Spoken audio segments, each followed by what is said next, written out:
Shalom, brothers and sisters, and welcome to this channel.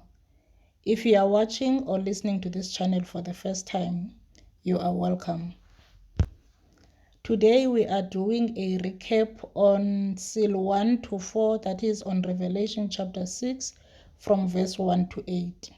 We've covered these passages previously, but I just want to do a recap or a summary. So on the first seal, we read about a white horse, which represented deception, which could also represent war that is not physical, and also false peace, and this would be brought about by the false Christ. Remember the one who was given a crown, and which we will read about in the upcoming chapters. And then on the second seal, there was a red horse that represented conflict, bloodshed, and war. And then on the third seal, we read about the black horse, which represents famine, rising food prices or hyperinflation, and then only the poor would be affected and not the rich. Then on the fourth seal, there was a pale horse, which there was death and Hades following, and then power was given to them, meaning to the death and Hades, to kill a fourth part of the earth, with death, with hunger, with sword, and the beast of the earth. So, brethren, I've done a comparison between Matthew 24 from verse 4 to 8 and Revelation 6, the first four seals, meaning seal 1 to 4.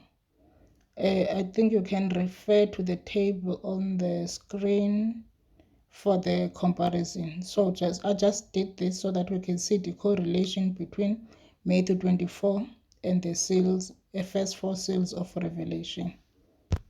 So in Matthew 24 from verse 4 to 5, the events that are listed there are false Christ and deception. I'm just paraphrasing here or summarizing, but you can study this on your own.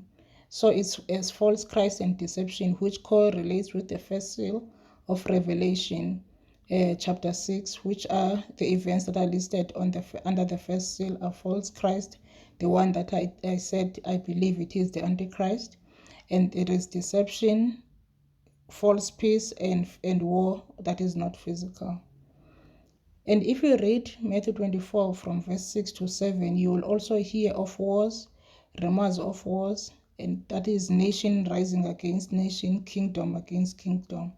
This correlates with the second seal, where we read about the fact that there will be peace taken from the earth, and we read about conflicts and war, which include bloodshed. And then again, if you go back to Matthew 24, verse 7, it talks of famine. And then again, the third seal talks of famine, hyperinflation or rising food prices, poor people affected, but not the rich. And then again, if we go back to Matthew 24, and we read in verse 7 again, the last part of verse 7, it talks of pestilences, earthquakes in the various places. And this correlates with the fourth seal of Revelation chapter 6, which talks of death, Hades, fourth part of the earth killed with sword or war, hunger, death, beast of the earth, which include pestilences.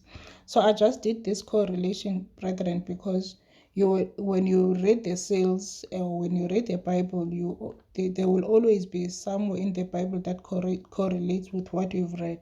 And I found that the events of Matthew 24, they do correlate with what is on the first four seals, which means that it might be the same thing. It's the same events that Jesus Christ was explaining to the disciples as the signs of the end of time are the very same ones that we have here in seal 1 to 4. So I just wanted to explain that, brethren, so you can study this on your own time.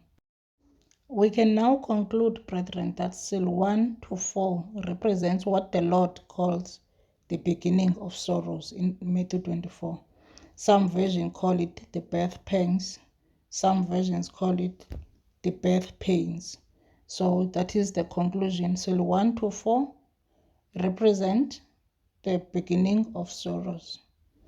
Please study Matthew 24, brothers and sisters, and you will be able to see this correlation on your own. I hope this study has blessed you. Stay blessed till we meet again on the next session. Shalom.